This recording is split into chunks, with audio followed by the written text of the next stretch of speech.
Hey, just a quick one while I wait for some paint to dry. Do you remember years ago, Rowan Atkinson's Mr. Bean, how at the beginning of each programme he dropped out of the sky, naked and totally unprepared for whatever was going to happen? Well, that made me think that what I've been doing over the last lifetime has been naked blacksmithing. I've never had a forge, I've never had an anvil, but there's been numerous occasions where I've heated stuff up and bent it to get myself out of a sticky situation. I've heated things up with a plumber's butane torch and bent it round a tow ball or a power pole, or I've even bent bits of hot metal around gas bottles. So yeah, naked blacksmithing, I think it's a thing. And with that in mind, I've decided that I do need to do some blacksmithing type work on a more regular basis. Over the last few weeks, I've been really busy in here making wood stoves, and the subject of pokers and log pincers has come up a few times. People want 3/4 size pokers, 3/4 size log tongs for my small fires. So I need to find them or make them. Better to trust yourself than someone else, so I've decided to make them, and I'm going to set up a blacksmithing corner here in the shed. But like everything I do, I'm doing it on one hell of a budget. As a bit of a challenge, I thought that I would see what I could achieve for 500 US, 1,000 New Zealand dollars.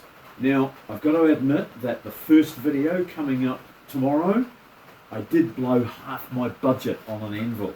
It's a case of having to. If you want to get an anvil that's going to be an asset and not a liability, you do have to spend the money. So I've parted with $250 US on a nice hardened steel faced cast steel anvil. Coming up in another video, I'm going to be showing you how I can make a very effective gas forge out of pieces that I've got lying around here. Yes, I did spend a little bit of money, but most of the gas forge components were existing in the workshop before I even decided to start the project. Total cost for the gas forge, $50 NZ, 25 bucks US. That's hard to beat. But an LPG gas-fired forge is quite noisy and a little bit hungry on gas. They do cost a bit to run, but they're great for quick jobs. You can fire it up, 2 minutes later you've got hot steel.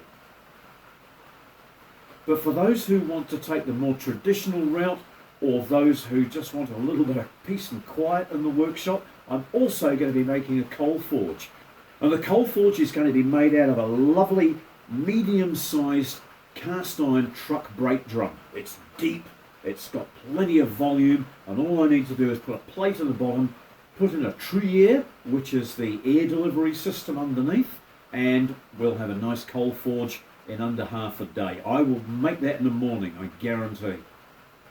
Now, like everything we do at Tiny House and Off-Grid Resources, it's done on the cheap, and it's done using stuff that is quite often upcycled or recycled or repurposed.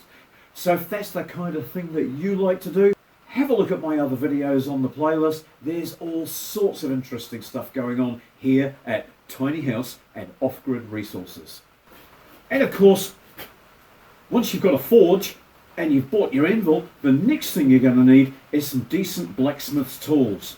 Here in little old New Zealand, stuff like that is very hard to find second hand. There just isn't the market for it. You can go to the Farrier specialist shops and buy stuff that's imported from Europe or America. It costs a fortune. So what I'm going to be doing is making my own forge tongs, making my own blacksmith hammers. I'm going to be getting redundant old hammers, reforging them to a new shape so that I can have nice rounding hammers and cross-peen hammers without having to spend something like over $100 per hammer. The tongs, When you're forging steel, you must hold it very firmly. So a good blacksmith will have several pairs of tongs, one for each kind of bar stock that he's working with on a regular basis. So I'm going to be making custom-made fire tongs from reinforcing rod. There are two types of concrete reinforcing bar, the 300 series and the 500 series. The 500 series is really good tool steel, trust me. 300, don't want to waste your time with that.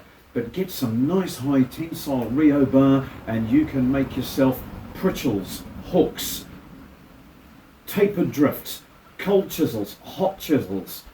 You could even get big inch Rio bar and make yourself some hardies for your hardy hole. What's a hardy hole? Stay watching. I'm going to teach you all about your hardy hole in the next video.